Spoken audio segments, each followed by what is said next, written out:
Yeah. I think one thing that's important is regardless of whatever, you have to like don't ever neglect the concept of doing things in the lab, right? Training mode and stuff. Do not neglect that. Um, use record functions.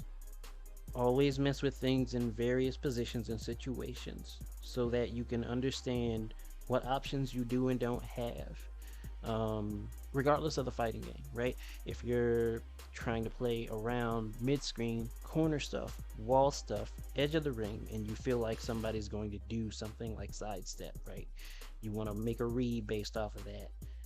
You always want to try to tinker with things in various situations so that you can react and act based on the anticipation that you can both like predict in your opponent and create in your opponent during the flow of the match. I think that's a super important thing. Um, you never really know like when you we get those kinds of opportunities, right? Like the whole if I'm Jackie and I'm doing like back fist into heel drop and that gets that the bound goes into that whole combo, everything like that. I get anywhere between 66 and 80 damage in mid screen just because I hit that. And it's like I can do that to someone that I managed to successfully sidestep if I do it on the right action. Like if they do a move that I successfully sidestep, but this move actually makes them crouch in the process, or they move too far away. My back fist just won't connect, right? So I mean, it's kind of a thing. But as we saw today, get the right reads, and all of a sudden, this 66 to 80% or 66 to 80 damage, excuse me, it matters a lot because now this situation that I've created can be capitalized on with the thing that I practice in training mode. And I mean, I think it's kind of obvious, right? I've and I say this, I bring this up that because I've actually heard people and taught people that have said I don't see what the point of training mode is, and I'm just like, what are you talking about? What what how did you come to this conclusion? Like I don't understand, you know? There's too much that training mode lets you do for you to ignore it as a concept. Nowadays especially. It's like older training modes, it's like you jump in, there's a thing, and you can practice this thing over and over. Even practicing your execution is fine, right? But now training modes are super in depth. You can record the CPU doing certain things. You can record reversals in certain games so that if you get a knockdown, you can make the CPU do certain things so that you can learn how to react to these things in various situations.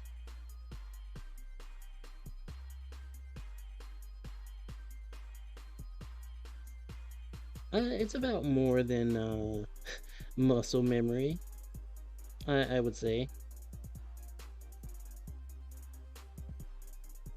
It's again, you do have to actually make your opponent do what you need them to do. You also have to know how to read your opponent, um, in general, right? Because it if you don't, then bad things happen. And I mean that's grossly over simplifying it, but like not knowing how to read your opponent can definitely mess you up.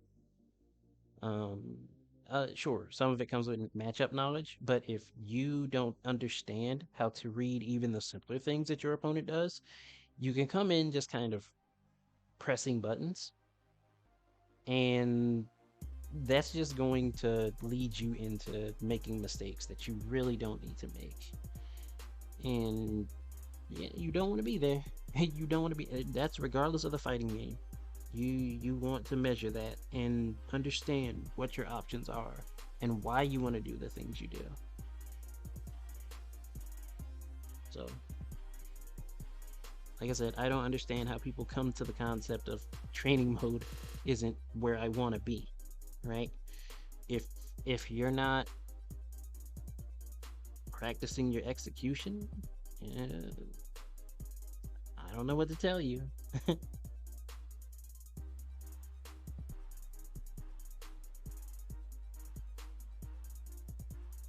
One thing you really, really like is Guilty Gear Accent Core plus plus R training mode.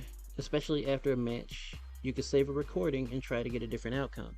Yeah, that's a really cool feature to be able to be in a match and you get in a situation, and in the match it's like the situation's like, oh man, I messed up here, right? I didn't know what to do. Well, you can have the game, play that situation back, and then be like, let me test my options, right? So if the situation ever happens again, I know what to do. And that's definitely really cool. And more games need to implement something like that, I think. But I think it's also a bit, weird at the same time. I think most people haven't really thought about something like that too. So, can be a thing. Can I tell you how much better my blocking has gotten because of that feature? Yeah, it can help. Because again, like you get to learn these situations and be ready for them the next time. You know, like you'll get into a situation once that'll mix you up, and then it'll happen again later on down the line. And thanks to that, you know, you can definitely go back and be like, nah, I remember this happening. I remember this. Let's fix this situation right now. Sometimes that's what it takes. And I mean that works, both ways too. It's like even when it comes down to things that you do, right? Sometimes even in the heat of the moment, you can do things that you might not have known were possible, cause reactions that you might not have known about, and it can make you think about what you should do next in a given situation. Let's see, it always helps to talk to people about tech too, so you don't feel completely alone when practicing stuff. Yep, for sure. Yep. I'm an interesting case about that kind of stuff. I tend to practice everything that I can on my own first, right? I will find out as much as is possible under my own ability first, and then when I feel like I have gone as far as I can 100%, that's when I'll start looking into other things. Sometimes this takes a very long time. Other times I'll hit a point and I'll be like, all right, I think I kind of need an idea here of where I'm supposed to go. It could depend on the game, it could depend on the character, but oftentimes I'm very much a let me see how far my own knowledge and ability can take me first before I go digging into, other stuff from other people. Let's see. One thing you don't practice because you don't prioritize actually playing matches is block strings, so those replays help a lot. Yeah, you want to actually practice blocking various strings, right? It's like I can understand to a point where if, say for example, you don't know a character, right? So you don't know what an optimal block string is for that character. Well, how do you practice it then? In that case, this is where that kind of feature comes in handy, because you can encounter something where someone has a block string in particular that's giving you problems, and all of a sudden this block string that is really mixing you up, you can see it thanks to that replay feature. Go back, figure out what exactly they're doing, why they're doing it in this situation, and get a better understanding. But in cases where you do have a decent idea of how a character flows and you run into this character does these things that give you a problem, there's no reason at all not to look into certain block strings to make sure whether or not things are valid, things are real. Can you evade? Can you interrupt? Things of that nature. You always want to try to figure ways around things other than simply blocking if possible. Having good defense by just blocking is good. Being patient 100% can save your neck. But if you can do something that allows you to circumvent that and reverse the situation, that can serve you better sometimes. So learning block strings and figuring out where you can, make your reads and possible escapes, that's important.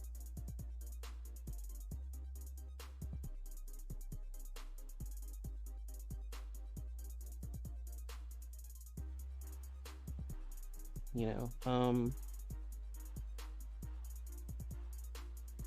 I can remember playing against my sister in the Guilty Gear Strive beta. Some of the matches where she would use Ramlethal, and Ramlethal with sword nonsense in the corner leads to a lot of 50-50 high-low mix-ups and stuff. You're just in a constant guessing game, and she's getting like a lot of frame advantage during a lot of what she does, right?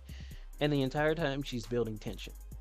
So it gets really scary. It gets kind of sketchy to figure out when you need to move and how, especially if they are making their stuff as airtight as possible.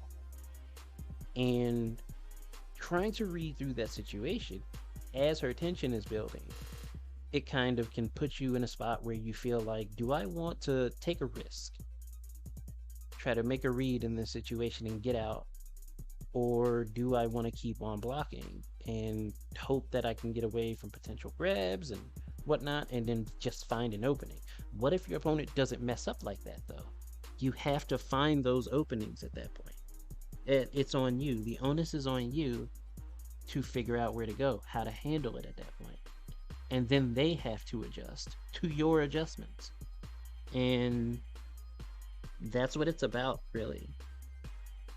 Being able to make people, oh, that's a raid. That is a raid. Thank you for the raid, Natty.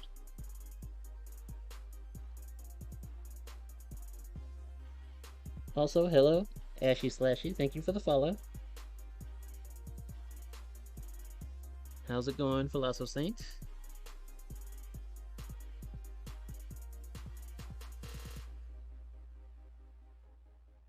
That is much appreciated. Just having a little chat session, taking a bit of a break, right? Just talking about some of the semantics about fighting games, what you want to do in practice mode and stuff like that. Just what's good in general to keep in mind. And there's a lot. There's layers to it because fighting games they're fun, but they can be complicated, and depending on the game, they can be even more complicated. So there's general things here and there. Ram in general is really, really hard to fight because she meshes really, really well with the system mechanics at hand. She does. She's very potent at most everything she does. Lots of options to do a lot of stuff, just in general, right? And it gets really, really spotty. Trying to figure out when it's a safe time to do insert thing here. And then she gets tension, and now all your points in time where you could have done insert thing here are suddenly big risks, because if she decides to just put out an explosion, there goes half your health, and oof. Alright, you tell them the truth. Learn one combo from a YouTube combo video, then lose in tournament and blame the game because you spent 4 hours doing a YouTube combo. Oh no. There are some people that do that. There are some people that do that, and that is unfortunate.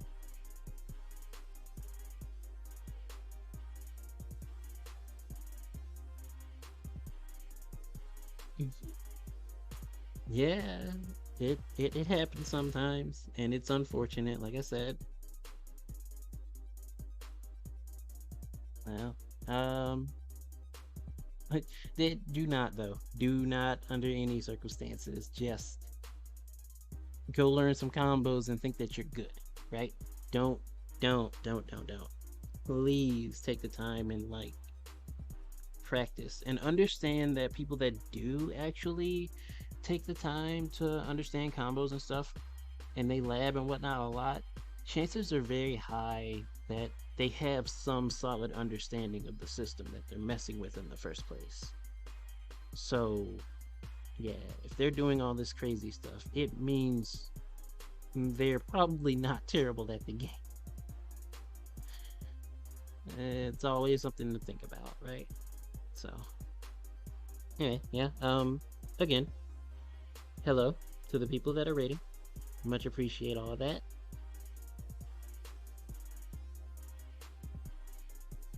Learning combos and thinking you're good is like learning vocab and thinking you can speak a language. That's a very good analogy.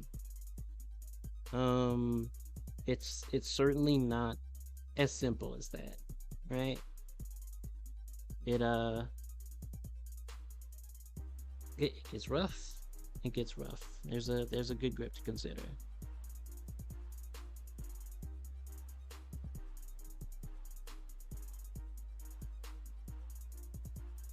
I don't know, like fighting games though. Fighting games are they can be rough, but they can be rewarding for a number of reasons. Anyway, speaking of rough but rewarding, let's see if we can do a few more here.